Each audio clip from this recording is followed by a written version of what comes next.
Okay, you two, why don't you tell me where the trouble started in your relationship? Well, it all began when she wanted to get married and I didn't. Well, surely that isn't too much of a struggle. Just tell her you don't want to get married. Well, I think the trouble started when he took me to his house and his family hunted me for sport. Alex, did you do that? Yes, but if I didn't, I would have died. And did you tell her that? No. Exactly. This is why I preach communication in relationships. Hey there, boys and girls, have I got a fun one for you today. A little game I like to call Ready or Not. Ready or Not is a 2019 horror film built around the admittedly unique premise: what if hide and seek was scary? And also involved the devil. Hey look, my guy is here. For all the time I've spent saying that I sold my soul for eternal youth and beauty, you'd think the Dark Lord would have shown up in a movie I reviewed before now. Anyway, upon release, it seemed that nobody had a single bad thing to say about this film. Audiences praised the film for its clever use of comedy, while critics praised its unique concept and social commentary. Seriously, one critic from Variety even compared the film to Get Out. Those are some pretty big shoes to fill. Can this movie do it? Let's waste no more time in finding out. So this young lady here is our protagonist, Grace, played by Samara Weaving, who, with a name like Samara, you know was made for her. She's marrying this guy who, although it's clear that she is madly in love with him, she doesn't seem to know him all that well. At least, she's mostly unfamiliar with his family. The only thing she knows about them is that they're rich, they own a Hasbro-style gaming company, and she desperately wants to be a part of them. Not because they're rich, no.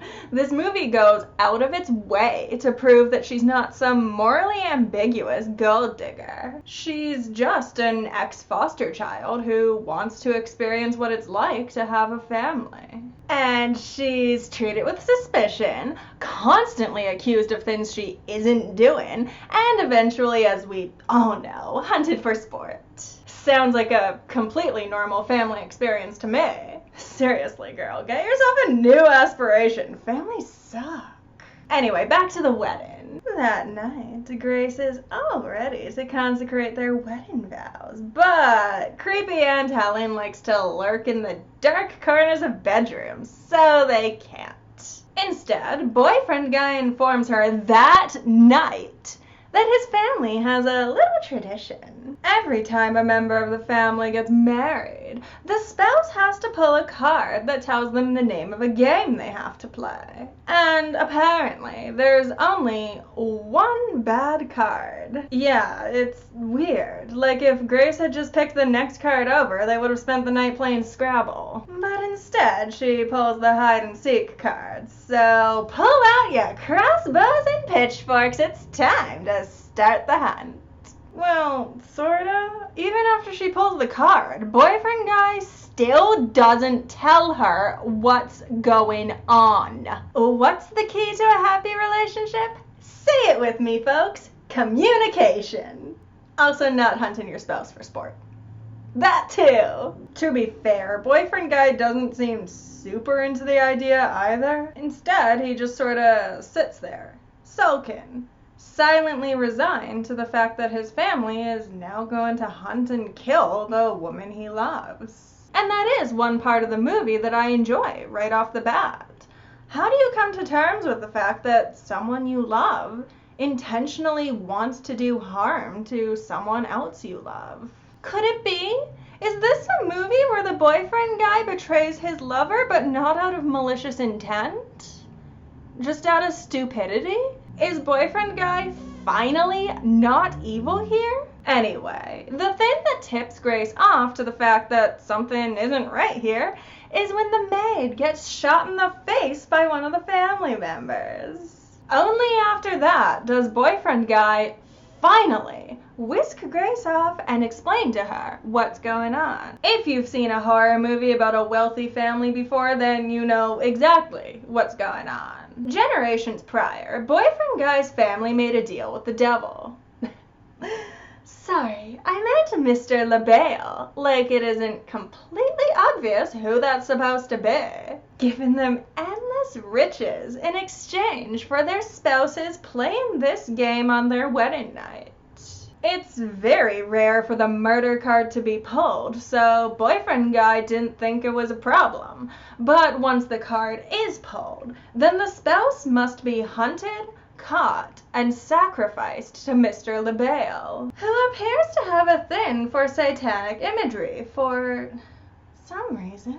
If the family fails to do this by morning, then everyone dies. But like I said, it's very rare for this card to be pulled. The family isn't filled with cold-blooded murderers, just people. Wealthy, privileged people who don't know how to work weapons and thus can't seem to stop killing the help by accident. The rest of the movie follows Grace trying to escape the family, and that's all pretty standard fare. She gets caught, she escapes, she learns who in the family she can trust and who she can't. She punches a child in the face so hard he reels back. There's gore, there's laughs. Honestly, this is probably the happiest family reunion I have ever witnessed. The driving question of the movie goes back to Mr. LaBelle. Is the deal that this family has with him legit? Will they all actually die if they fail to sacrifice Grace? Or have they been murdering their spouses for years for no real reason? The answer that they go with, I'm honestly a little conflicted over. Spoiler alert, there is a devil in this movie, and he does end up killing the family by morning. And while that's all well and good for our horror plot, that means that we miss out on the emotional impact that we could have had otherwise. From boyfriend guy's perspective, how do you deal with knowing that you put the woman you love through the most traumatic experience of her life? There are elderly family members who were forced to kill their spouse and spent their whole lives trying to justify it. How do you deal when you find out that it was all for nothing? But, you know, when the Dark Lord kills them, he does do it in an explosion of blood and guts. So that's pretty fun. Oh, and it turns out the boyfriend guy was evil all along. So we don't even have to deal with the conflicted emotions of losing your beloved spouse after an event this traumatic.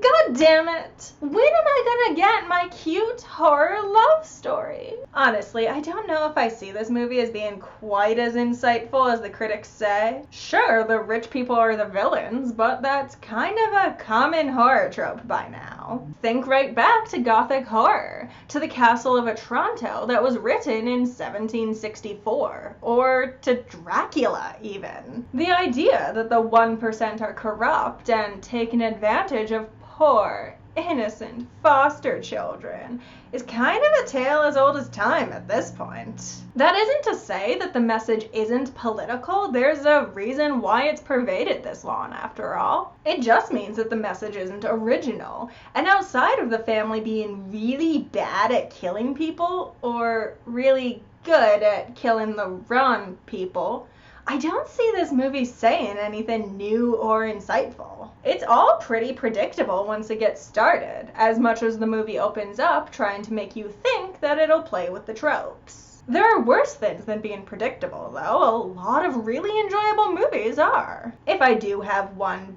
big complaint about the movie, it would be that boyfriend guy's character is just kinda dumb. Before the third act, the movie does try to make you sympathize with him. And even after he turns on Grace, he only does it because he finds out that she murdered his mother out of self-defense. But that being said, it's distracting how much all of this could have been avoided with just a little bit more communication on his part. Like, how hard is it to say? Oh, you want to get married? Well, we kind of can't, because my family has this little tradition, and I don't want you to die. So maybe we can just continue doing what we've been doing, because marriage doesn't really change enough for me to justify putting you through that kind of stress. Love you, honey.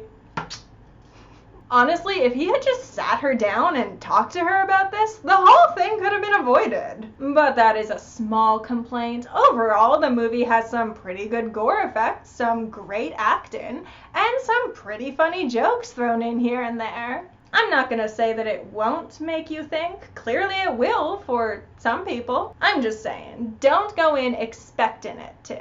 Honestly, I think you'd enjoy the movie more if you go in expecting a fun, well-made, but formulaic horror movie. Although, shout out to that ending when the family just starts spontaneously exploding. That was unexpectedly, deliciously gory. Make sure to subscribe to the channel, Boils and Ghouls, and click that little bell thingy to get notified. I will be continuing with my old school slasher reviews, but I also want to focus on reviewing some newer horror movies more often than I have been. So you're gonna want to get notified, because next week I'm talking about The Grudge, and you won't want to miss it. Give this video a like for the hell of it, and while you're down there, why don't you leave me a comment? Let me know what children's game you think should be turned into a horror movie next. Hide and seek was an easy one, I'll admit, but there are more. Imagine getting creative with Red Rover or Capture the Flag. The possibilities are endless. Let your imaginations go wild. Thank you so much for watching, my pets. Love you.